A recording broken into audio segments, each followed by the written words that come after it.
साथियों, कक्षा 12 के लिए अनिवार्य हिंदी की पुस्तिका पीयूष परवा के अध्याय नंबर 1 उसने कहा था एक कहानी है जिसका अध्ययन हम चरणबद्ध रूप से विभिन्न अंशों के माध्यम से करेंगे और प्रत्येक अंश का शिक्षण कार्य मेरे द्वारा जब संपादित किया जाए तो आप सभी साथियों को बहुत ही ध्यानपूर्वक शिक्षण कार्य को समझना है। तत्पश्चात अभ्यास प्रश्न भी आपके सम्मुख आएंगे जिनमें आपके सभी प्रश्नों के जवाब हल हो जाएंगे, ऐसा मुझे पूर्ण विश्वास है। और संपूर्ण वीडियो को शुरू से लेकर अंत तक जरूर देखना है ताकि इस अध्याय से संबंधित कोई भी विषय वस्तु है वो आपकी समझ से परे ना हो। तो शुरू करते हैं इस कहानी को। और इस कहानी का नाम है उसने कहा था और इसके जो लेखक हैं वो पंडित चंद्रधर शर्मा गुल्लेरी हैं। उसके बाद में आगे जो लेखक का परिचय दिया गया है उसको देखेंगे। साथियों, एक बात का ध्यान देना कि इसमें जहाँ जहाँ अंडरलाइन की हुई है उन्हीं बिंदुओं को हम उनका शिक्षण कार्य करेंगे क्योंकि वही बातें ज़्यादा महत्वपूर्ण हैं। बाकी का अन्य चीज़ों में हम समय है वो व्यर्थ नहीं गंवाएंगे। तो इसमें जो महत्वपूर्ण बातें हैं उनका अध्ययन हम जरूर करेंगे। जैसा लेखक परिचय में दिया है कि पंडित चंद्रधर शर्मा गुल्लेरी हैं, उनका जन्म 1883 में, इनकी मृत्यु है वो 1922 में हुई थी।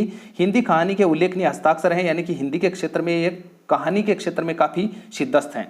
उनका जन्म जयपुर में हुआ और इनकी प्रतिभा का क्षेत्र खगोल विज्ञान, ज्योतिष, धर्म, भाषा विज्ञान, इतिहास, शोध व साहित्य तक विस्तृत था।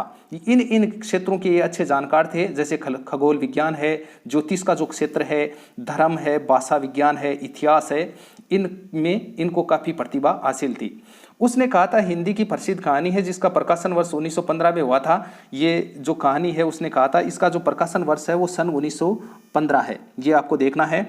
और इसके अतिरिक्त उन्होंने सुखमय जीवन, एक अन्य कहानी का नाम सुखमय जीवन है और एक दूसरी कहानी है बुद्धू का कांटा, ये दो कहानियां और भी इन्होंने लिखी थी।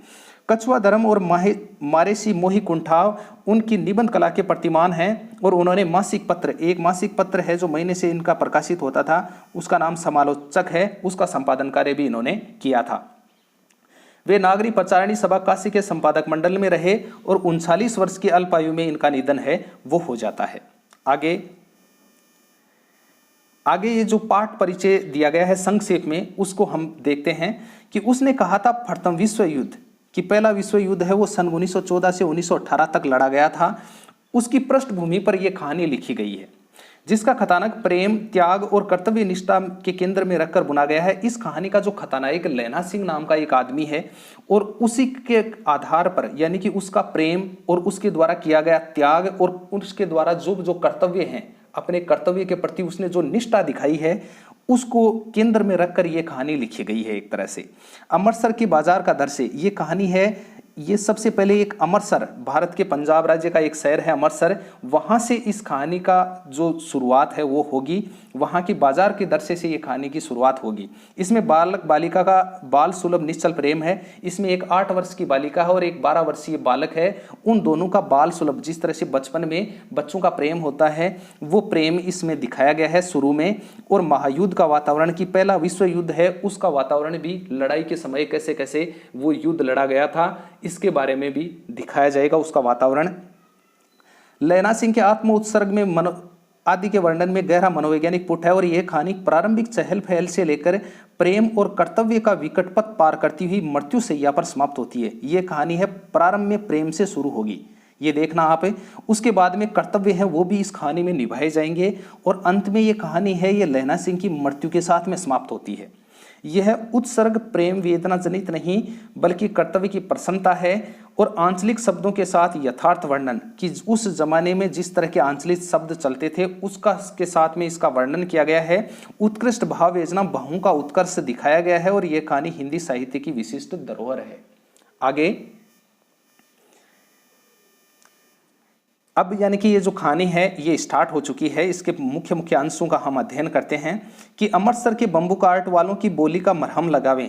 कि अमृतसर के शहर में कुछ घोड़े गाड़ी वाले हैं जो अब प्रत्येक रोज हैं वो अपनी घोड़ी गाड़ियों को इधर उधर चलाकर अपने दिन की जो मजदूरी है उसको तय किया करते हैं। तो वो लोग किस तरह से उनका व्यवहार दिखाया गया है। अमृतसर के जो घोड़े गाड़ी वाले जो लोग हैं उनका व्यवहार भी यहाँ पर दिखाया गया है कि किस तरह से वो लोग हैं वो बातें किया करते हैं। जब बड़े बड़े शहरों की चौड़ी सड़कों पर घोड़े की पीठ चाबुक से धुनते हुए कभी राह चलते पैदलों की आंखें न होने पर तरस खाते हैं, कभी उनके पैरों की अंगुलियों के पोरे चीत कर अपने को ही सताया हुआ बताते हैं और संसार भर की गलानी, निराशा और क्षोभ के अवतार बने नाक की एक सीध में चले जाते हैं। तब अमृतसर में उनकी बिरादरी वाले तंग चक्करदार गलियों में हर एक लड्डी वाले के लिए ठहर कर सब्र का समुद्र उमड़ा कर बचो खालसा जी, हटो भाई जी, ठहरना भाई जी, आने दो लाला जी, हटो बाछा। यानी कि ये जो लोग हैं, ये अमृतसर के बाजार की जो तंग गलियां हैं उनमें लोगों की काफी चहल पहल रहती है। तो ये लोग उन लोगों को दूर करने के लिए, उनको हटाने के लिए तरह तरह के शब्दों का प्रयोग करते हैं। जैसे इसमें दिया है कि बचो खालसा जी, हटो भाई जी, ठहरना भाई जी, आने दो लाला जी, इस तरह के ये शब्द हैं उनका ये घोड़े गाड़ी वाले लोग हैं, ये अपने शब्दों का प्रयोग करते हैं। बहुत ही प्रेम से लोगों को हटाकर अपने मार्ग को ये तय किया करते हैं।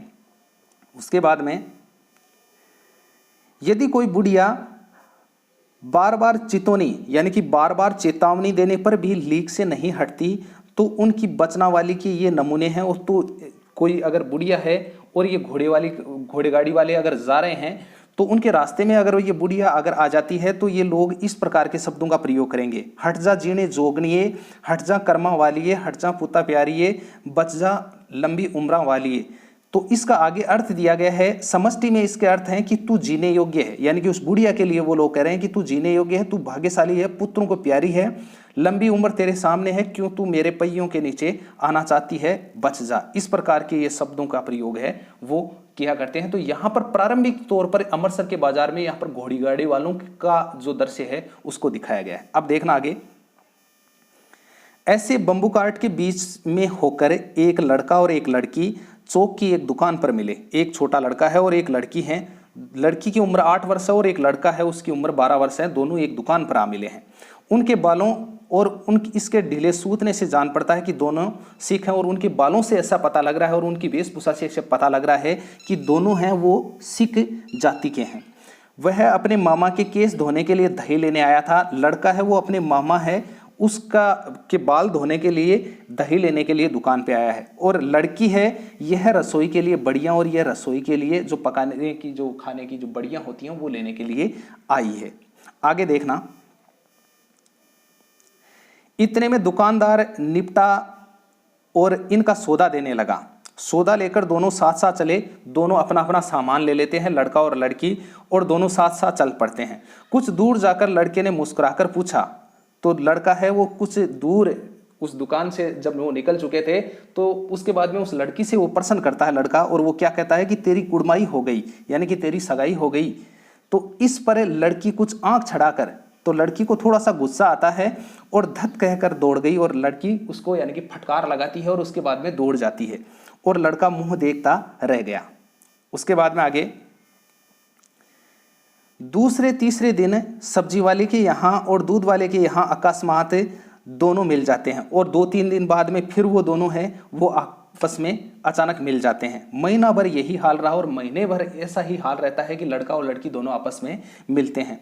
2-3 बार लड़के ने पूछा तेरी कुड़माई हो गई, और 2-3 बार है वो फिर से उस लड़का है उस लड़की को पूछता है कि तेरी कुड़माई हो गई, तेरी सगाई हो गई। उत्तर में वही धत मिला और वो उत्तर में वही लड़की का की जो फटकार है वो उसको मिलती है। एक दिन जब लड़के ने वैसे ही हंसी में चिढ़ाने के लिए पूछा तो लड़की लड़के के संभावना के विरुद्ध बोली हाँ हो गई। एक दिन यानी कि लड़की है वो कह देती है उसको कि हाँ मेरी सगाई है वो हो गई है। तो उसके बाद में आगे देखा है, आगे दिखा है कि कल देखते नहीं यह रेशम से कड़ा वाला असूल। उसके बाद में वो जो लड़का है वो पूछता है कि कब हुई, तो वो कहता है वो लड़की कहती है कि कल देखते नहीं ये रेशम से कड़ा हुआ सालू, और ये मेरा जो यानी कि रेशम से कड़ा हुआ सालू जो मुझे मिला है ये यानी कि मेरे सगाई में मेरे को मिला है, उसके बारे में वो लड़की उसको कहती है। लड़की भाग गई और लड़के ने घर की राह ली। इसके बाद में इतनी बात कहकर लड़की भाग जाती है और लड़का है वो भी घर की तरफ आगे बढ़ता है। रास्ते में एक लड़की को मोरी में धकेल दिया। उसके बाद में लड़के को जैसे ही पता लगता है कि लड़की की सगाई हो चुकी है तो लड़का थोड़ा निराश हो जाता है और उसको कुछ गुस्सा भी आता है। तो रास्ते में जब उसको एक अन्य लड़का मिला तो उसको एक मोरी में धकेल देता है। एक छाबड़ी वाले की दिन भर की कमाई खोई और एक छाबड़ी वाला था वो कोई कुछ कमाई की थी तो उसकी कमाई को भी उसने यानी कि खराब कर दिया और एक कुत्ते के पत्थर मारा और एक गोभी वाले के ठेले में दूध उडेल दिया और एक गोभी वाला था उसके ठेले में वो जो कुछ दूध वो लेके जा रहा था वो भी उसको उडेल दिया और सामने नाती आती हुई किसी वैष्णवी से टकराकर अंधे की उपाधि पाई। और यानी कि कहने का अर्थ है लड़के में निराशा के भाव हैं वो जागृत हो जाते हैं, और रास्ते में जो जो व्यक्ति अमुक वस्तुएं उसको जो जो मिली उनके साथ में उसका बर्ताव हो वो थोड़ा सा ठीक नहीं रहा। उसके बाद में आगे देखना, ये पार्ट यहाँ से फिर आगे दूसरी जगह से शुरू हो जाता है। कहानी एक नया मोड़ लेती है। यहाँ पर युद्ध का वर्णन हो जाता है। ये फ्रांस और बेल्जियम की सीमा, यानी कि फ्रांस और जर्मनी के मध्य युद्ध हो रहा है, प्रथम विश्व युद्ध चल रहा है, और उस समय वहाँ की स्थिति का यहाँ पर वर्णन किया गया है। राम राम, यह भी कोई लड़ाई है। दिन रात खंदकों में बैठे हड्डियाँ अकड़ गई हैं, और लुधियाने से 10 गुना जाड़ा और मेह और बर्फ ऊपर से। यहाँ पर लैना सिंह और उसके कुछ साथी हैं वो युद्ध में शामिल हुए हैं। कहाँ पर? फ्रांस और बेल्जियम की जो सीमा है जहाँ पर ये युद्ध लड़ा जा रहा है, वहाँ पर ये यूरोप की तरफ से लड़ने के लिए युद्ध में गए हुए थे। और वहाँ की ये बातें कही गई है कि वहाँ पर सर्दी है वो इतनी ज़्यादा है कि हड्डियों को अकड़ा देने वाली है। और लुधियाने से, अपना पंजाब का राज्य जो लुधियाना है उससे कहीं 10 गुना, जो पंजाब राज्य है उसका शहर लुधियाना है, उससे कहीं 10 गुना जाड़ा, यानी कि 10 गुना उससे कहीं ज़्यादा सर्दी में है। ऊपर से बारिश भी है और ऊपर से बर्फ भी पड़ रही है। पिंडलियों तक कीचड़ में धसे हुए हैं, और पिंडलियां हैं वो कीचड़ में एक तरह से धस गई हैं क्योंकि पानी भी ऊपर से पड़ रहा है। और ज़मीन कहीं दिखती नहीं। घंटे 2 घंटे कान के पर्दे फाड़ने वाले धमाके के साथ सारी खंदक हिल जाती है, और 100 गज धरती उछल पड़ती है, और धमाकों से धरती है वो कंपायमान हो रही है, क्योंकि युद्ध में है वो लगातार बमों के विस्फोट हैं वो हो रहे हैं। आगे लैना सिंह है और 3 दिन हैं। 4 तो खंदक में ही बिता दिए हैं और परसों रिलीफ आ जाएंगे। लैना सिंह है वो एक बात कहता है कि अब 3 दिन हुए हैं, 4 तो खंदक में बिता चुके हैं और परसों रिलीफ आ जाएगी, यानी कि परसों है वो हमारे को राहत दल है वो यहाँ पर आ जाएगा और हमारे को कुछ आराम है वो मिलेगा। यहाँ पर ये अंग्रेजी शब्द है रिलीफ। और फिर 7 दिन की छुट्टी और हमारे को उसके बाद में 7 दिन की छुट्टी मिलेगी, ऐसी बात है वो लैना सिंह सोचता है। और अपने हाथों को झटका करेंगे और पेट भर खाकर सो रहेंगे, और जो कुछ भी खाना पीना है खाने के बाद में आराम से सोते रहेंगे 7 दिन की छुट्टी मिलने के बाद में। उसी फिरंगी मेम के बाग में मखमल सा हरा घास है, और एक विदेशी जो मेम भी है, जो लैना सिंह और उसके साथी विदेश में जब लड़ने के लिए गए हैं तो वहाँ पर एक विदेशी मेम है, वो भी वहाँ पर उसके क्षेत्र के लिए जब वो लड़ने के लिए गए थे तो वो मेम उन लोगों की सहायता करती है, लैना सिंह और उनके साथियों की। और वो बदले में क्या करती है कि फल और दूध की वर्षा कर देती है उनको। कभी फल देती है खाने के लिए और कभी दूध है वो भी उनको पीने के लिए दिया जाता है। और लाख कहते हैं दाम नहीं लेते, और बदले में जो लैना सिंह और उसके साथी हैं वो उस विदेशी मेम को बदले में पैसे देना चाहते हैं, लेकिन वो लेती नहीं है। और वो क्या कहती है कि तुम राजा हो, मेरे मुल्क को बचाने के लिए आए हो। और यानी कि वो कहती है कि तुम हमारे लिए एक तरह से राजा हो जो इस युद्ध को लड़ोगे और अपने इस मुल्क को बचाओगे। फिर आगे, सूबेदार जी सच है, लैना सिंह बोला, पर करें क्या? हड्डियों में जाड़ा धस गया है। और उसके बाद में सूबेदार जी, यहाँ पर जो सूबेदार हैं वो जो हजारा सिंह हैं उनके लिए ये बात कह रहे हैं। और सूबेदार जी कहते हैं कि सच है लैना सिंह, आप ये जो जितनी भी बातें कह रहे हो कि यहाँ पर बहुत ज़्यादा सर्दी है, यहाँ पर बारिश हो रही है, यहाँ पर बर्फ़ पड़ रही है, ये सब बातें सही हैं, पर करें क्या? हड्डियों में तो जाड़ा धस गया है, यानी कि जितनी भी शरीर की जो हड्डियाँ हैं उनमें सर्दी है वो एक तरह से घुस सी गई है। और सूर्य निकलता नहीं, और खाई में दोनों तरफ चंबे वाले की बावलियों के सोते झर रहे हैं, और एक दावा हो जाए तो गर्मी आ जाए। और उसके बाद में सूबेदार ऐसी बातें कहते हैं तो कि एक अगर हमारे पर दुश्मन अगर हमला कर दे तो हमारी उनके साथ में जब लड़ाई हो तो वाकई में शरीर में कुछ गर्माहट है वो आ जाए। फिर उद्मी उठ, सिगड़ी में कोले डाल, वजीरा। उसके बाद में जो सूबेदार है वो हजारा सिंह, जो सूबेदार हैं हजारा सिंह हैं, वो लैना सिंह से कहते हैं कि उद्मी उठ, सिगड़ी में कोयले डाल, यानी कि सिगड़ी है उसको जला ताकि कुछ शरीर को तपन मिले। और तुम 4 जने बाल्टियां, वजीरा को कहा जाता है, एक अन्य साथी है वजीरा उसका नाम है, और उसको ये कहा जा रहा है कि तुम 4 जने बाल्टियां लेकर खाई का पानी बाहर फेंको। जो खाई में पानी भर गया है उसको तुम्हारे को बाहर फेंकना है। महासिंह शाम हो गई है, और महासिंह नाम का एक अन्य आदमी है उसको ये कहा जा रहा है कि शाम हो गई है, खाई के दरवाजे पर पहरा बदल देना है, वहाँ पर दूसरे सिपाही को लगा दो। और यह कहते हुए सूबेदार जी सारी खंदक में चक्कर लगाने लगे, और सूबेदार हैं वो इधर उधर सारी खंदक जो लड़ाई के लिए बनाई गई थी उसमें इधर उधर घूमते हुए सभी साथियों को चेक कर रहे हैं, उनकी जांच कर रहे हैं।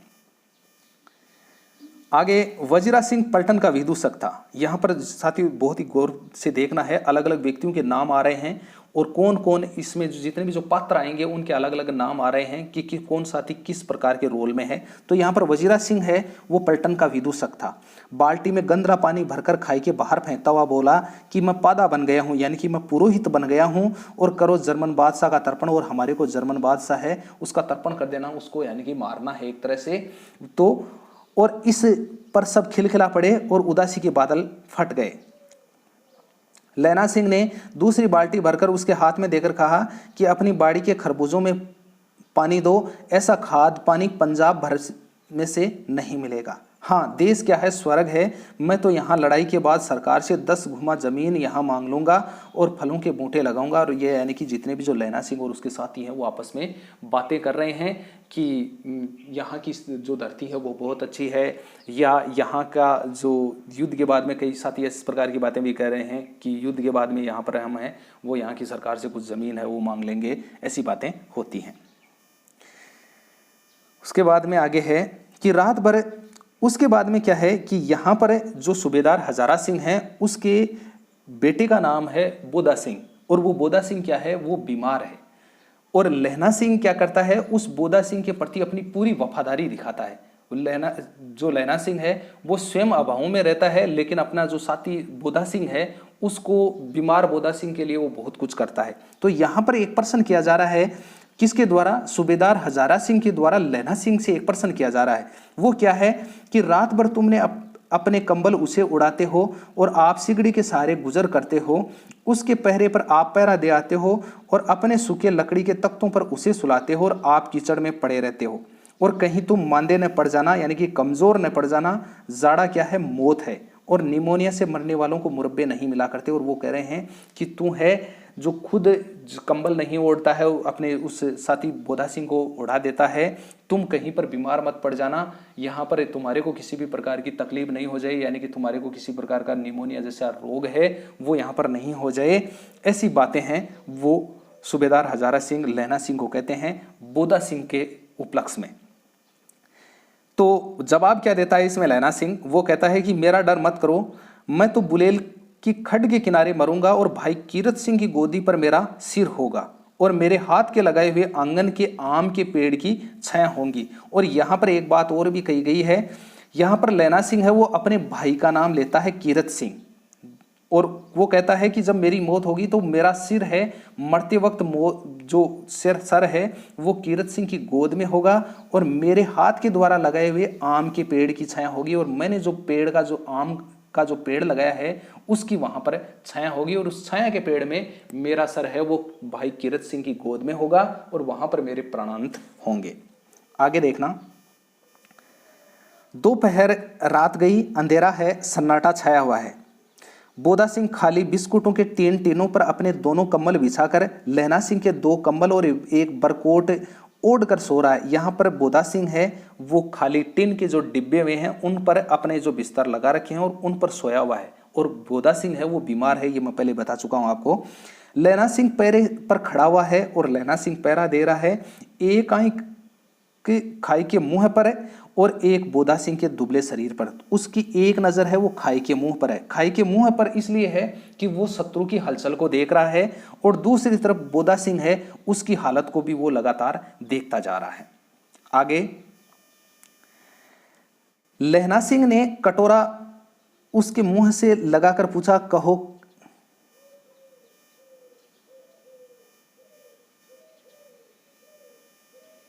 लैना सिंह ने कटोरा उसके मुंह से लगाकर पूछा, कहो कैसे हो?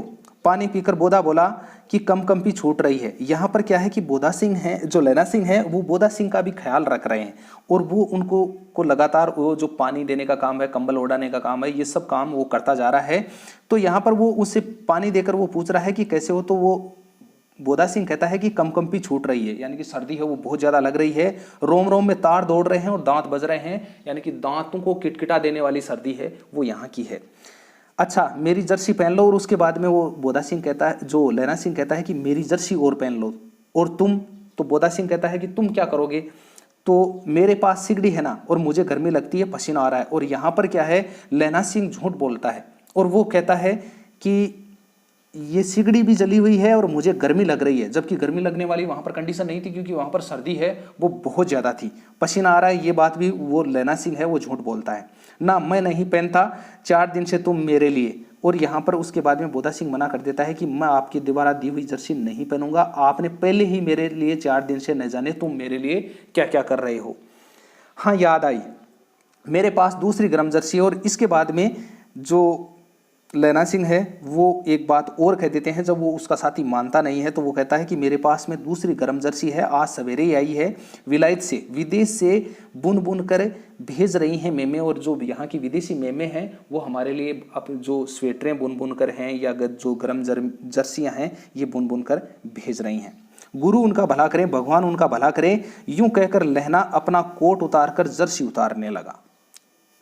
फिर देखो इसी समय दावा करना होगा। उसके बाद में वो कहता है, अब यहां पर आपको मैं पहले बता देता हूं कि देखो इसी समय दावा करना होगा, मील भर की दूरी पर पूर्व के कोने से एक जर्मन खाई है। यहां पर क्या होता है, एक कहानी है ये थोड़ा अलग मोड़ लेती है। यहां पर लैना सिंह के पास में एक लप्टन साहब आता है, नकली जर्मन सैनिक आता है, और वो क्या करता है कि वो लैना सिंह को अपनी बात है वो बताता है। और वो लैना सिंह को ये बातें इसलिए बता रहा है ताकि लैना सिंह की पलटन को खत्म किया जा सके।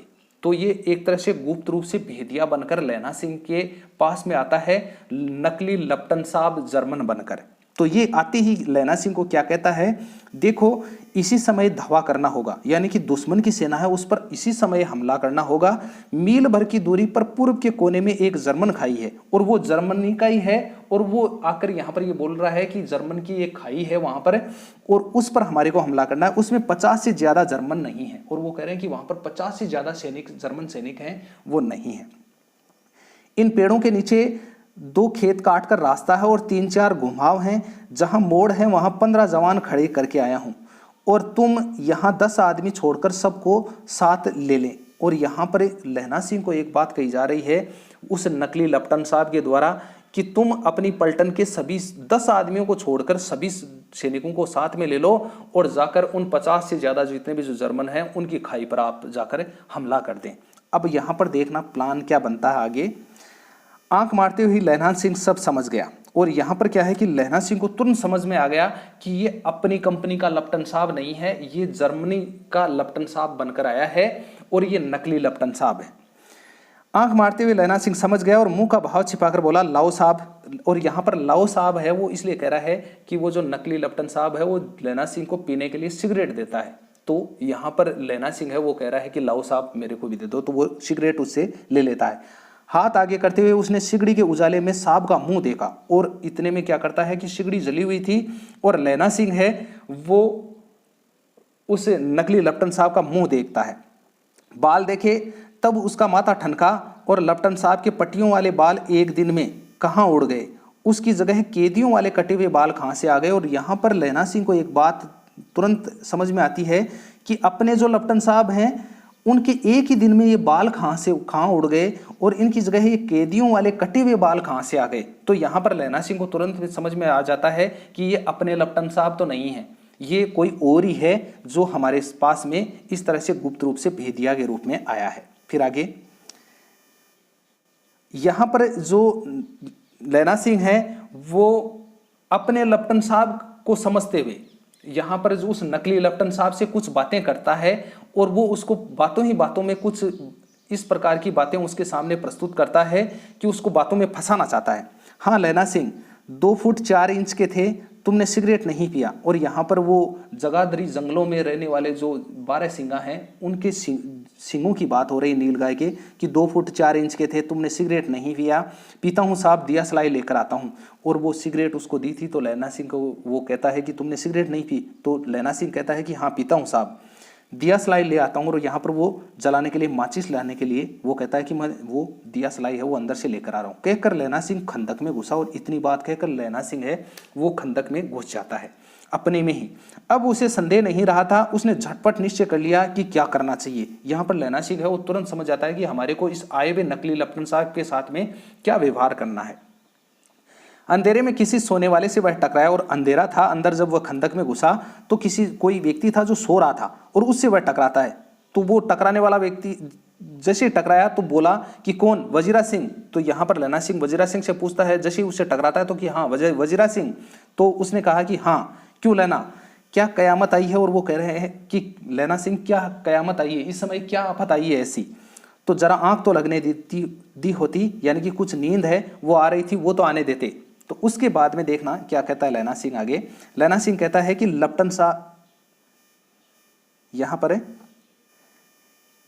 वो वजीरा सिंह से एक बात कर रहे हैं कि लपटन साहब या तो मारे गए हैं या कैद हो गए हैं। वो कह रहे हैं कि आफत इस रूप में आई है कि अपने लपटन साहब हैं वो या तो मारे गए हैं या उन्होंने जर्मनी वालों ने कैद कर लिए हैं। उनकी वर्दी पहनकर कोई जर्मन आया है और सूबेदार ने इसका मुंह नहीं देखा, मैंने देखा है, उससे बातें की है, साफ उर्दू बोलता है और किताबी उर्दू, और मुझे पीने के लिए सिगरेट दिया है। ऐसी बात है लैना सिंह वजीरा सिंह को बताता है। फिर आगे लौटकर खाई के मुहाने पर लैना सिंह दीवार से चिपक गया और उसने देखा कि लपटन साहब ने जेब से बेल के बराबर 3 गोले निकाले और उसने बड़े बड़े 3 गोले हैं, बम के जो गोले हैं वो निकाले हैं। और लैना सिंह है वो जो दीवार है उससे चिपक कर उस आए हुए नकली लपटन साहब की हरकतों को वो देख रहा है। तीनों को जगह जगह कर खंदक की दीवारों में घुसेड़ दिया और उन बमों को तीनों को अलग अलग स्थानों पर वो दीवार में घुसेड़ देता है।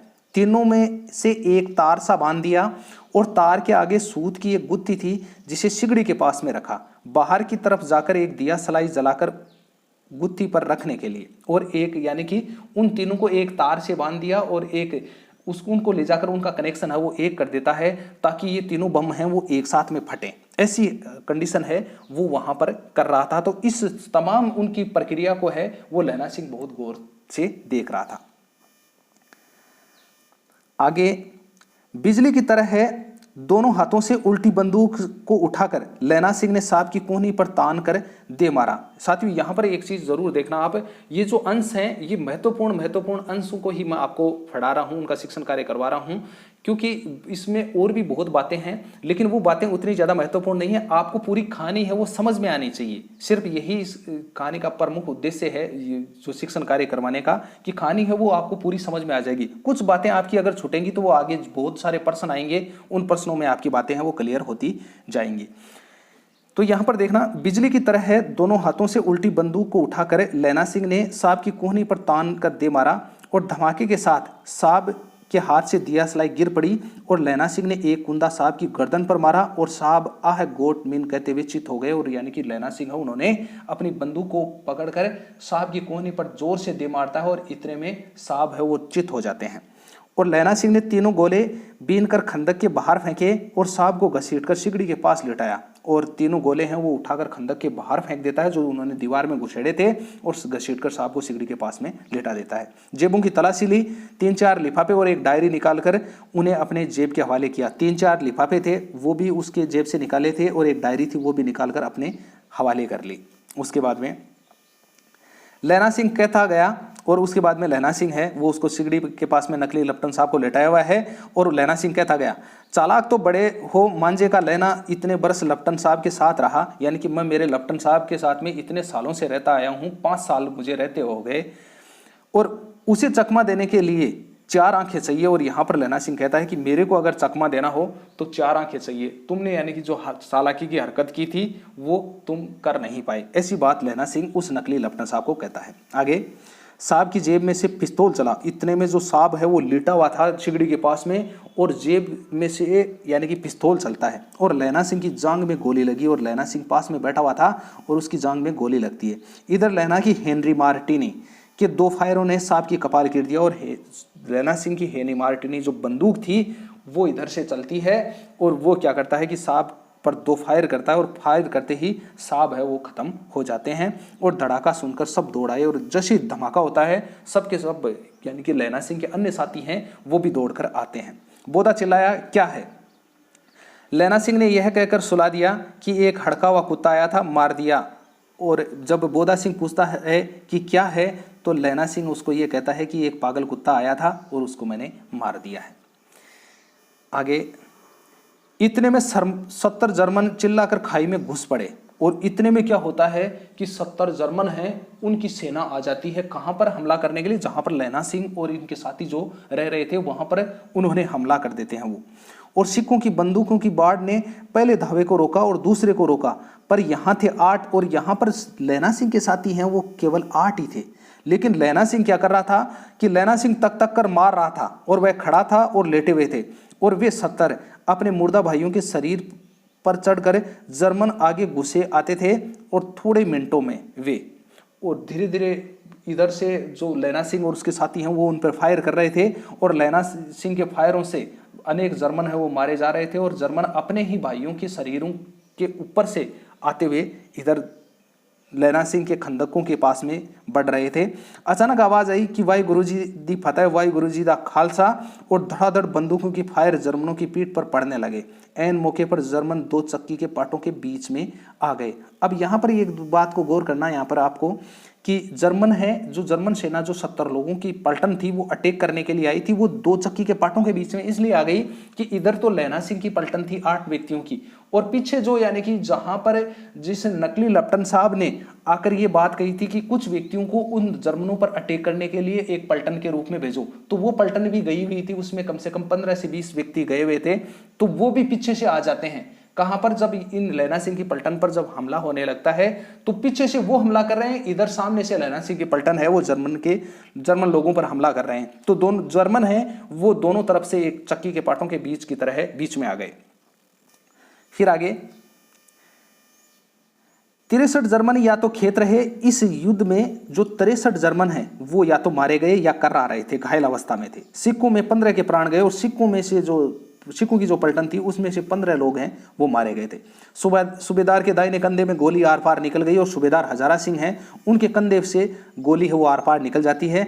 लैना सिंह की पसली में एक गोली लगी, और लैना सिंह की पसली में भी एक गोली लगती है। उसने घाव को खंदक की गिल्ली मिट्टी से पूर लिया और बाकी का साफा कसकर कमरबंद की तरह लपेट लिया, और किसी को खबर नहीं हुई। और लैना को दूसरा घाव भी भारी घाव लगा, और इस तरह से लैना सिंह को एक तो जो नकली लेफ्टिनेंट साहब के द्वारा जो चलाई गई गोली थी वो जांग में लगती है, और उसके बाद में एक गोली है वो उसको पसली में लगती है। तो यहां पर लैना सिंह को डबल घाव हैं वो शरीर पर आए हैं। फिर है जो सूबेदार हजारा सिंह हैं, उन्होंने लैना सिंह की जांग में पट्टी बंधवानी चाहिए, पर उसने ये कहकर टाल दिया कि थोड़ा घाव है, सवेरे देखा जाएगा। और बोदा सिंह जवर में बरा रहा था, तो और बोदा सिंह है वो बुखार में काफ़ी कुछ बड़बड़ा रहा था और गाड़ी में लेटाया गया। और यहाँ पर क्या कर रहे हैं कि सूबेदार हजारा सिंह हैं, उनके बेटे बोदा सिंह को है वो बीमार था, इसके लिए गाड़ी में उसको लिटा दिया जाता है। लैना को छोड़कर सूबेदार जाते नहीं थे, और सूबेदार हजारा सिंह हैं वो भी लैना सिंह को छोड़कर यहाँ पर जाना नहीं चाहते थे।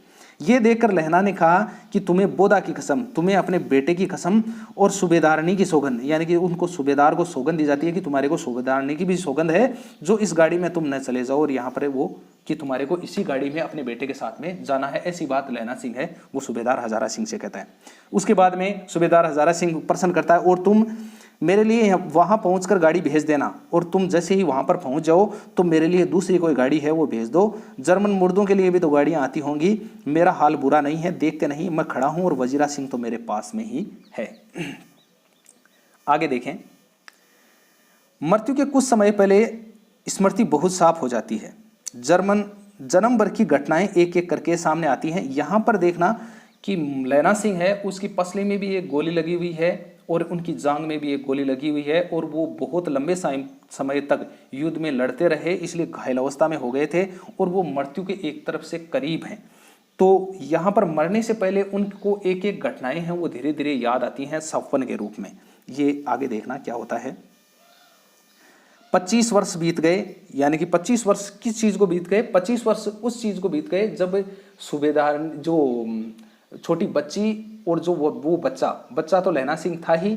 और ये यहाँ पर आपको मैं थोड़ा क्लियर कर देता हूँ कि जो बच्ची मिली थी वो सूबेदार हजारा सिंह की पत्नी ही थी, होरा नाम था उसका, और उसको वो जो अमृतसर के बाजार में वो बच्चा और बच्ची मिले थे, उस घटना को यहाँ पर 25 वर्ष पूरे हो चुके हैं, ये बात यहाँ पर कही जा रही है। अब लहना सिंह 77 राइफल्स में 77 राइफल्स में जमादार हो गया है। उस 8 वर्ष की कन्या का ध्यान नहीं रहा। उस 8 वर्ष की कन्या है वो सूबेदार हजारा सिंह की पत्नी थी होरा, उसको ध्यान नहीं है अभी, और न मालूम रहा कि कभी मिली थी या नहीं। 7 दिन की छुट्टी लेकर जमीन के मुकदमे की पैरवी करने वह अपने घर गया, और 7 दिन की छुट्टी लेता है। और कौन? लहना सिंह। और वो जमीन के मुकदमे, कोई जमीन का मुकदमा चल रहा था, और उसकी पैरवी करने के लिए अपने घर गया। वहां रेजिमेंट अफसर की चिट्ठी मिली, और वहां पर रेजिमेंट के अफसर की चिट्ठी मिलती है। घर पहुंच जाता है लहना सिंह अपने, और वहां पर उसको चिट्ठी मिलती है। चिट्ठी किस बात की मिलती है कि फौज लाम पर जाती है और फौरन चले आओ, यानी कि फौज है वो युद्ध के मैदान की तरफ जा रही है, तुम्हारे को भी तुरंत चले आना है। साथ ही सूबेदार हजारा सिंह की चिट्ठी मिली। और इधर क्या है कि सूबेदार हजारा सिंह है वो भी लहना सिंह के पलटन के थे, तो सूबेदार हजारा सिंह की चिट्ठी भी लहना सिंह को मिलती है।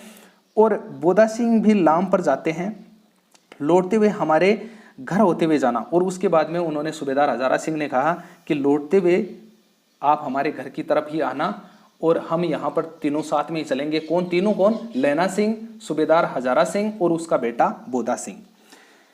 लौटते हुए हमारे घर होते जाना, साथ ही चलेंगे। सूबेदार का गांव रास्ते में पड़ता था, और लहना सिंह जहां से जिस इलाके से चलता था, उस इलाके से चलने के बाद में सूबेदार का जो गांव है वो उसके रास्ते में ही पड़ता था, और सूबेदार उसे बहुत चाहता था। लहना सिंह सूबेदार के यहाँ पहुंचा, और लहना सिंह सूबेदार के घर है वो पहुंच जाता है। जब चलने लगे, यानी कि जब चलने की जब बारी आई तीनों की, वो घर पहुंच जाता है, और उसके बाद में तीनों चलते हैं। तब सूबेदार बेड़े में से निकल कर आया और बोला कि लहना सूबेदारनी तुमको जानती है। और आते ही यानी कि सूबेदार लहना सिंह को कहते हैं कि सूबेदारनी भी तुम्हारे को जानती है, बुलाती है जा मिला, यानी कि पास वो अंदर बुला रही है और तुम्हारे को मिलने के लिए बुलाती है। लहना सिंह भीतर पहुंचा, और सूबेदारनी मुझे जानती है। और लहना सिंह वो करीब है उसके पास में पहुंच जाता है सूबेदारनी के, और सूबेदारनी मुझे जानती है कब से। और यहाँ पर वो प्रश्न भी करता है कि सूबेदारनी मेरे को जानती है और कब से। तो रेजिमेंट के क्वार्टरों में तो मैं कभी सूबेदार के घर के लोग रहे नहीं, यानी कि जहाँ पर हमारे को क्वार्टर मिलते हैं उन क्वार्टरों में तो कभी मैंने देखा ही नहीं कि सूबेदार के परिवार के कोई लोग हैं वो वहाँ पर रहते होंगे। उसके बाद में आगे स्वप्न चल रहा है, और इधर क्या है कि ये स्वप्न चल रहा है एक तरह से। लहना सिंह है वो वजीरा सिंह की गोद में लेटे हुए हैं, और वहाँ पर उसका सपना है वो चल रहा है, और ये स्वप्न की स्थिति में उनको ये बातें हैं ये स्पष्ट की जा रही हैं लेखक के द्वारा। स्वप्न चल रहा है, सूबेदार ने कह रही है कि मैंने तेरे को आते ही पहचान लिया था। एक काम कहती हूँ कि मेरे तो भाग फूट गए हैं, कि तू जैसे ही घर पे आया था मैंने तेरे को तुरंत पहचान लिया था। एक काम कहती हूँ कि मेरे तो भाग फूट गए हैं। सरकार ने बहादुरी का खिताब दिया है, लाइलपुर में ज़मीन दी है कि मेरा पति और मेरा बेटा दोनों फौज में हैं, तो सरकार ने हमारे को बहादुरी का खिताब भी दिया, और खिताब के रूप में लाइलपुर है वहाँ पर हमारे को ज़मीन है वो भी मिली है। आज नमक हलाली का मौका आया है, पर सरकार ने हम तीमियों की एक घगर या पलटन क्यों ना बना दी। लेकिन आज है वो नमक हलाली यानी कि वफादारी का मौका आया था, पर सरकार ने हम तीमियों की, हम औरतों की एक पलटन क्यों नहीं बनाई। जो मैं भी सूबेदार के साथ चली जाती, एक बेटा है और फौज में भर्ती हुए उसे 1 ही बरस हुआ है, और यानी कि मेरा एक बेटा भी है और उसे अभी फौज में भर्ती हुए 1 ही बरस हुआ है। उसके पीछे 4 और हुए पर एक भी नहीं जिया। मेरे को 4 अन्य पुत्र भी हुए थे लेकिन उनमें से एक भी नहीं जिया। सूबेदारनी रोने लगी। अब दोनों जाते हैं, मेरे भाग गए, यानी कि अब मैं आपके साथ में ये दोनों जा रहे हैं, सूबेदार हजारा सिंह और बोदा सिंह ये दोनों साथ में जाएंगे। और तुम्हें याद है एक दिन तांगे वाले का घोड़ा दही वाले के दुकान के पास में बिगड़ गया था और तुमने उस दिन मेरे प्राण बचाए थे। आप घोड़े की लातों में चले गए थे और मुझे उठाकर दुकान के तख्ते पर खड़ा कर दिया था। ऐसे ही इन दोनों को बचाना, और आज मैं ये दोनों आपके साथ में युद्ध के मैदान में जा रहे हैं तो इन दोनों को ही तुम्हारे को बचाना है। ये मेरी भिक्षा है, और ये यानी कि ये चीज़ है, ये मेरी एक तरह से आपकी से जो विनम्र निवेदन है, तुम्हारे आगे आंचल पसारती हूँ और मैं यानी कि तुम्हारे आगे इस तरह की बात है वो प्रस्तुत करती हूँ, या इस तरह का निवेदन है वो मैं तुम्हारे साथ में करती हूँ। ऐसी बात है वो सूबेदारनी ने किसको कही थी? लहना सिंह को। और लहना सिंह ने ये बात है उसको पूरा कर दिया है पहले ही। और पूरा कब कर दिया है कि दोनों बाप और बेटे दोनों को उस गाड़ी में सुरक्षित पहुंचा दिया कि आप दोनों चले जाओ और मैं यानी कि बाद में आ जाऊंगा। इतनी बात है, ये कीरत सिंह की गोद में लेटे लेटे जो लैना सिंह है उनको ये बातें हैं ये याद आती हैं। फिर लैना का सिर अपनी गोदी में रखे वजीरा सिंह बैठा है, जब मांगता है तब पानी पिला देता है। और आधे घंटे तक लैना चुप रहा और फिर बोला, कौन? कीरत सिंह। और लैना सिंह है वो वजीरा सिंह को अपना भाई कीरत सिंह समझ रहा है कि मैं कीरत सिंह की गोद में ही लेटा हुआ हूं एक तरह से। वजीरा ने कुछ समझकर कहा कि हाँ मैं कीरत सिंह ही हूं, और भैया मुझे और ऊंचा कर ले, अपने पट्टे पर मेरा सिर रख ले। और वजीरा ने वैसा ही किया। और यहाँ पर कह रहे हैं कि मेरा सर है थोड़ा ऊपर कर लो और यानी कि मेरे को थोड़ा लिटा लो। और वजीरा ने ठीक वैसे ही किया। हाँ अब ठीक है, पानी पिला दे। और यानी कि पानी पिलाने के लिए कहता है। बस अब के हाड़ में यह आम खूब पकेगा। और वो उस आम के पौधे वाली बात भी करता है। आम के पौधे वाली बात वो ऐसी है कि लैना सिंह को जब अपने पुत्र की जब प्राप्ति हुई थी, पुत्र उनके जब जन्म हुआ था, तो उन्होंने आम का वृक्ष भी लगाया था अपने घर के आंगन में। तो वो आम का वृक्ष और उसका पुत्र है वो दोनों समान उम्र के हैं। तो यहाँ पर एक बात लैना सिंह है वो अपने भाई कीरत सिंह से कह रहे हैं। कीरत सिंह यहाँ पर वजीरा सिंह को समझ कर कह रहा है, जो वजीरा है उसको कीरत सिंह समझ कर ये बात कही जा रही है। चाचा और भतीजा दोनों यहीं बैठकर आम खाना, जितना बड़ा तेरा भतीजा है उतना ही यह आम है। जिस महीने में उसका जन्म हुआ था उसी महीने में मैंने इसे लगाया था। वजीरा सिंह के आंसू टप टप टपक रहे थे और इस तरह से वजीरा सिंह के आंसू भी टपक रहे हैं उसकी बातें सुन सुनकर लैना सिंह की। आगे साथियों यहाँ पर अगर कोई प्रश्न है वो अगर आपको समझ में नहीं आए या कोई बिंदु अगर कहीं पर रह जाता है तो वो आगे प्रश्नों में बिल्कुल आपका क्लियर कर दिया जाएगा। आगे देखें, कुछ दिन पीछे लोगों ने अखबारों में पढ़ा कि फ्रांस और बेल्जियम 68वीं सूची मैदान में घावों से मरा नंबर 77 यानी कि 77 सिक्स राइफल जमादार लैना सिंह। और कुछ दिनों के बाद में अखबारों में लोगों ने पढ़ा, क्या बात पढ़ी कि फ्रांस और बेल्जियम की 68वीं सूची के मैदान में एक व्यक्ति है जो घावों से मरा। और वो व्यक्ति कौन है? 77 सिक्स राइफल का जमादार कौन है? लैना सिंह। और इस तरह से लैना सिंह की मृत्यु हो जाती है। तो ये प्रेम से शुरू होकर कर्तव्य के विकट पथ को पार करती हुई अंत में मृत्यु सैया पर ये कहानी ये समाप्त होती है। तो वो इस तरह से समाप्त हो जाती है। अब हम कुछ इसके आने वाले जितने भी जो प्रश्न हैं उनको देखते हैं। प्रश्न क्या हैं, जैसे इन प्रश्नों को आपको ध्यान से देखना है ताकि आपकी सभी बातें हैं वो क्लियर हो जाएं। पंडित चंद्रदत्त शर्मा गुलेरी का जन्म है वो 1883 में हुआ था। इनकी मृत्यु 1922 में हुई थी। गुलेरी जी का जन्म कहाँ हुआ था? ये जन्म स्थान है इनका जयपुर। फिर आगे तीसरे सवाल में गुलेरी जी की प्रतिभा किन किन क्षेत्रों में विस्तृत है? तो गुलेरी जी हैं वो खगोल विज्ञान के जानकार थे, ज्योतिष, धर्म, भाषा विज्ञान, इतिहास, शोध और साहित्य के क्षेत्रों में इनको प्रतिभा हासिल थी। उसने कहा था कहानी का प्रकाशन कब हुआ? तो उसने कहा था कहानी का प्रकाशन हुआ था 1915 में। ये कहानी 1915 में प्रकाशित हुई थी। 5 नंबर के सवाल में गुलेरी जी की कहानियाँ कौन सी हैं? तो उनकी कहानियाँ उसने कहा था सुखमय जीवन, बुद्धू का कांटा, ये कहानियाँ थी।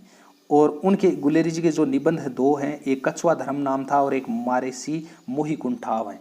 तो ये जो माध्यमिक शिक्षा बोर्ड की जो एग्ज़ाम देंगे हिंदी की, अनिवार्य हिंदी की, तो उनके लिए ये प्रश्न है, ये याद करने की ज़रूरत नहीं है। लेकिन जो फर्स्ट ग्रेड आरपीसी के द्वारा स्कूल व्याख्याता या सेकंड ग्रेड वरिष्ठ अध्यापक की जो एग्ज़ाम होती है उनके विद्यार्थी हैं वो ज़रूर इन प्रश्नों को थोड़ा ध्यान से देखें। गुलेरी जी किस मासिक पत्रिका का संपादन किया? तो गुलेरी जी हैं उन्होंने मासिक पत्रिका संपादन किया था समालोचक। आगे हैं गुलेरी जी किस संपादक मंडल में रहे और वह कहाँ स्थित है? तो गुलेरी जी हैं वो नागरिक प्रसारणी सभा काशी के संपादक मंडल में रहे थे। और कितने वर्ष की आयु में गुलेरी जी का निधन हो गया था? तो 39 वर्ष की अल्पायु में गुलेरी जी का निधन है वो हो गया था। अब आगे जो पाठों से संबंधित प्रश्न आएंगे इनको माध्यमिक शिक्षा बोर्ड के जितने भी जो विद्यार्थी हैं जो अनिवार्य हिंदी से परीक्षा देंगे उनको बहुत ध्यानपूर्वक इन सभी प्रश्नों को देखना है, साथ ही फर्स्ट ग्रेड और सेकंड ग्रेड के एग्जाम देने वाले अभ्यर्थियों को भी। उसने कहा था कहानी किस पृष्ठभूमि पर लिखी गई थी? ये प्रथम विश्व युद्ध की पृष्ठभूमि पर लिखी गई एक मार्मिक कहानी है जो सन 1914 से 1918 के बीच में लड़ा गया था। आगे 10 नंबर के सवाल में उसने कहा था कहानी का पात्र किन तत्वों को केंद्र में रखकर रचा गया है? तो इस कहानी में कथानक का जो प्रेम है, त्याग है, कर्तव्य निष्ठा है उसके केंद्र में रखकर बुना गया है। इस कहानी में प्रेम को दिखाया गया, त्याग को दिखाया गया और कर्तव्य निष्ठा को अच्छी तरह से दिखाया गया है। 11 नंबर के सवाल में बड़े बड़े शहरों के इक्के गाड़ी वालों की जबान से यदि कान पक गए हैं तो लेखक ने क्या प्रार्थना की है? तो लेखक ने की है कि वे अमृतसर के बम्बू कार्ट वालों की बोली सुने, कि अमृतसर के जो बम्बू कार्ट वाले जो लोग हैं वो इस तरह की बोली का प्रयोग करते हैं कि बहुत ही स्तरीय बात, अपनी जो बात है उसको बहुत ही स्तरीयता के साथ में प्रस्तुत करते हैं। कान पकना मुहावरे का अर्थ है कि सुन सुनकर थक जाना। अमृतसर के बम्बू कार्ट वाले लेखक ने क्या विशेषता बताई है? कि वे सब को इज्जत से जी और साहब कहकर बोलते हैं, कि उनके जो घोड़े गाड़ी वाले जो लोग थे वो सब के सब हैं, वो लोगों को या तो जी है या साहब कहकर बोलते हैं। फिर आगे है, यदि कोई बुढ़िया बार बार चेतावनी देने पर भी रास्ते से नहीं हटती तो बम्बू कार्ट वालों की बोली कैसी होती है? अगर कोई बुढ़िया अगर उनके रास्ते से अगर नहीं हटती है तो वो कहते हैं कि हट जा जीने जोगनी है, यानी कि तू जीने योग्य है, हट जा कर्मा वाली है, कि यानी कि तेरे कर्म है वो काफ़ी उच्च हैं, और हट जा पुत्ता प्यारी है, तू पुत्रों को प्यारी है, और लंबी उम्र वाली है, यानी कि तू लंबी उम्र है उसको प्राप्त करने वाली है। फिर आगे, चौक की दुकान पर खड़े लड़का और लड़की किस जाति के जान पड़ते हैं? कि उनके वस्त्र और उनके बालों से वो जान पड़ते हैं कि वो सिख जाति के हैं। लड़का अपनी चौक की दुकान पर क्यों गया था? तो लड़का अपने मामा के केस धोने के लिए दही लेने के लिए गया था। 17 नंबर के सवाल में, लड़की चौक की दुकान पर क्यों गई थी? तो लड़की रसोई के लिए बढ़िया है वो लाने के लिए गई थी। जब लड़का और लड़की दुकान पर पहुंचे तो दुकानदार क्या कर रहा था? तो वो शेर भर गिल्ले पापड़ों की गड्डी के लिए एक परदेशी से झगड़ रहा था। ये लड़का और लड़की दोनों उसकी दुकान पर जब पहुंचते हैं तो दुकानदार एक विदेशी परदेशी व्यक्ति था, उससे गिल्ले भर पापड़ों की गड्डी के लिए उससे झगड़ रहा था। 19 नंबर के सवाल में, पहली बार लड़के ने लड़की से क्या पूछा? वह लड़की का क्या जवाब था? कि तेरा घर कहाँ है? तो लड़की ने कहा कि मगरे में, और लड़के ने अपना घर बताता है मांझे में। फिर लड़की कहाँ रहती थी? तो लड़की अपने मामा अत्तर सिंह की बैठक में रहती थी, और लड़के ने अपने यहाँ पर माता लिखा हुआ है, ये यहाँ पर थोड़े कंप्यूटर का मिसप्रिंट हुआ है। लड़के ने अपने मामा का घर कहाँ बताया? ये मामा है यहाँ पर, तो वो बताता है गुरु बाजार में। सामान लेकर रास्ते में चल रहे दोनों बच्चों में से लड़के ने मुस्कुराकर क्या पूछा? तो लड़का है वो मुस्कुराकर लड़की से पूछता है तेरी कुड़माई हो गई, तेरी सगाई हो गई। तो लड़के को लड़की से, यहाँ पर ये फिर मिसप्रिंट हुआ है कंप्यूटर के द्वारा, लड़की है में से क्या मिला है? तो वो लड़की कहती है धत, यानी कि उसको फटकार लगाती है। फिर जब लड़के ने लड़की से एक बार पूछा कि तेरी कुड़माई हो गई, तो लड़की ने लड़के की संभावना के विरुद्ध क्या कहा? तो वो लड़की कहती है कि हाँ हो गई, और वो बताती है कि कल देखते नहीं रेशम से कड़ा हुआ सालू, वो दिखाती है उसको। 26 में, कल देखते नहीं ये रेशम से कड़ा हुआ सालू, ये वाक्य किससे कहा? तो लड़के ने पूछने पर कि तेरी कुड़माई हो गई, तो लड़की ने उपयुक्त वाक्य कहा। तो वो जब वो सगाई के बारे में एक बार फिर से उस लड़की को पूछता है तो लड़की उसको ये बात कहती है। उसने कहा था कहानी का मुख्य पात्र कौन है? तो लैला सिंह इस कहानी का मुख्य पात्र है।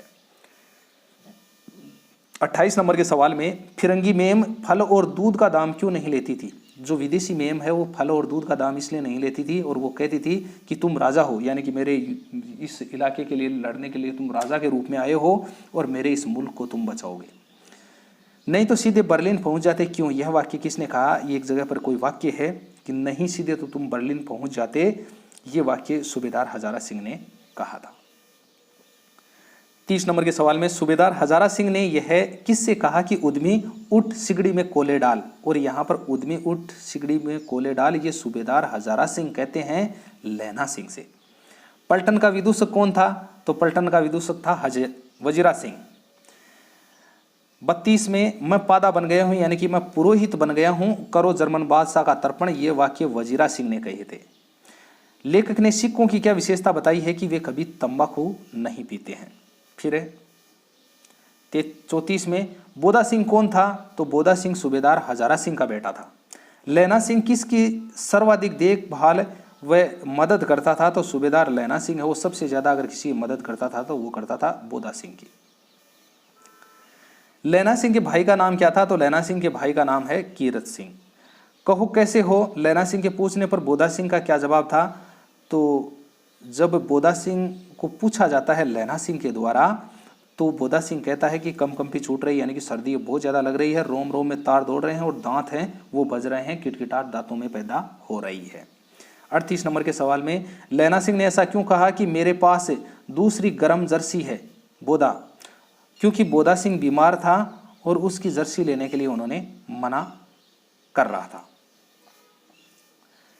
लप्टन साहब ने सूबेदार हजारा सिंह को क्या आदेश दिया कि वे अपनी कुछ पलटन के साथ जर्मनों पर धावा हैं वो बोल दें। नकली लप्टन साहब जो आया था वो सूबेदार हजारा सिंह को यानी कि ये आदेश देता है कि पलटन के साथ कुछ जर्मनों पर धावा बोल दो। लैना सिंह ने बोदा को पलटन के साथ जाने से क्यों मना किया, तो लैना सिंह है वो बोदा सिंह को पलटन के साथ में जाने के लिए इसलिए मना कर देता है क्योंकि वो बीमार है। फिर 41 में लैना सिंह का माथा कब ठनका। लैना सिंह का माथा ठनकता है तब जब उसने देखा कि लप्टन साहब के घने बाल हैं वो एकदम से कैसे उड़ गए, कि अपना लप्टन साहब है उसके तो बहुत सारे सिर पर बाल थे, ये नकली लप्टन साहब कहाँ से आया है। लप्टन साहब लैना सिंह के साथ रेजिमेंट में कितने सालों से था, तो लैना सिंह के साथ में जो उनका जो लप्टन साहब था वो 5 सालों से था, इसलिए लैना सिंह अच्छी तरह से पहचानता था अपने लप्टन साहब को। 43 नंबर के सवाल में वजीरा सिंह ने टकराने पर वजीरा द्वारा पूछे गए प्रश्न का लैना ने क्या दिया। अंधेरे में वजीरा सिंह है वो लेटा हुआ था और जब खंदक में लैना सिंह घुसता है तो वो वजीरा सिंह से टकराता है, तो वजीरा सिंह कहता जो लैना सिंह कहता है कि लप्टन साहब की वर्दी पहनकर कयामत आई है, कि एक नकली लप्टन साहब हैं जो वर्दी पहनकर हमारे यहाँ पर आए हैं, कयामत आई है और लप्टन साहब की वर्दी पहनकर आई है। ये वाक्य लैना सिंह ने क्यों कहा, क्योंकि खंदक में एक जर्मन शत्रु लप्टन साहब की वर्दी में आ गया था। तो साथियों यहाँ पर जितने भी जो प्रश्न हैं वो आपके सबके सब क्लियर हो रहे हैं, इनको प्रश्नों को बहुत ही ध्यानपूर्वक आपको देखना है। जर्मन शत्रु के लप्टन साहब की वर्दी में आने के संदर्भ में क्या कहा कि लप्टन साहब या तो मारे गए हैं या कैद हो गए हैं। लैना सिंह ने जर्मन शत्रु को कैसे पहचान लिया कि वह किताबी उर्दू बोलता है और सिख को पीने के लिए सिगरेट भी दे रहा था, इस तरह से कि वो अपने लप्टन साहब हैं वो तो बिल्कुल उर्दू बोल ही नहीं सकते, वो तो साफ उर्दू बोल रहा है, और अपने लप्टन साहब हैं वो हमारे को कभी भी पीने के लिए सिगरेट नहीं देते हैं, ये हमारे को उसने पीने के लिए सिगरेट भी दी है, इसीलिए लैना सिंह ने जर्मन शत्रु है उसको पहचान लिया था। लैना सिंह ने जर्मन शत्रु को पहचानने के बाद वजीरा को क्या आदेश दिया कि वो पलटन को वापस बुला लाए, और वजीरा को वो आदेश देता है कि तुम जाओ यहाँ से और जो अपनी पलटन गई है उसको वापस बुला लाओ, वहाँ पर कोई हमला नहीं हो रहा है जो धावे पर गई थी। जब वजीरा सिंह सूबेदार को वह पलटन को बुलाने गया तो खंदक में कितने व्यक्ति रह गए थे, तो वजीरा सिंह वहाँ से चला जाने के बाद में खंदक में कुल 8 व्यक्ति ही रह गए थे। आगे 48 नंबर के सवाल में 8 नहीं 10 लाख, एक एक अकाल या सिख 1.25 लाख के बराबर होता है, चले जाओ, ये वाक्य किसने किससे कहा, तो लैना सिंह वजीरा सिंह से कहता है। वजीरा सिंह लैना सिंह से ये बात इसलिए कह रहा है कि तुम तो यहाँ पर अकेले ही रह जाओगे, यहाँ पर तुम तो 8 लोग ही रह जाओगे, तो इसके बारे में लैना सिंह है वो वजीरा सिंह से ये बात कहता है कि हम 8 नहीं 10 लाख के बराबर हैं, तुम चले जाओ यहाँ से। उसके बाद में जर्मन शत्रु जब खंदक में गोले गाड़ रहा था तब लैना सिंह ने क्या किया, तब लैना सिंह ने उल्टी बंदूक को जर्मन की कोहनी पर दे मारा, उनकी कोहनी पर वो जोर से मारता है। लैना सिंह द्वारा जर्मन शत्रु की जेबों की तलाशी में क्या निकला, तो जैसे ही लैना सिंह वो जर्मन शत्रु की जेबों की तलाशी ली तो 3-4 तो लिफाफे निकले और एक डायरी निकली उसमें से।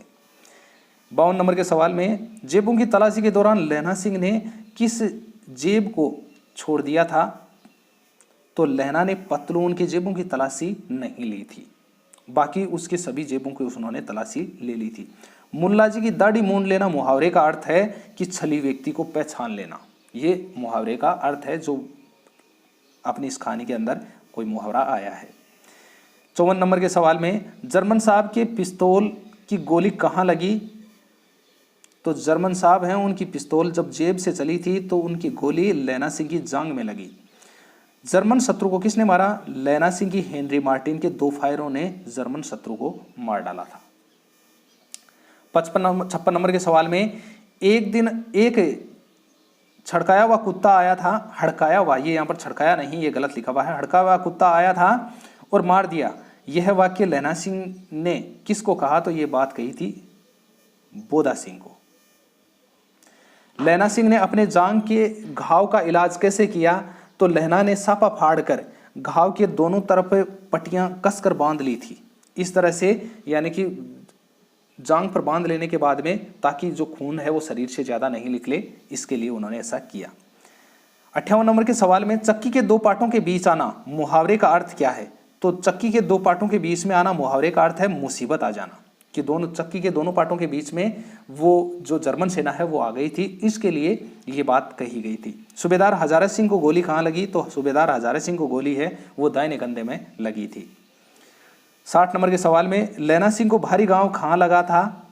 तो लैना सिंह की पसली में एक गोली लगी, पसली में भी ये गोली लग जाती है, और नकली लपटन साहब की गोली है वो लैना सिंह की जांग में लगती है।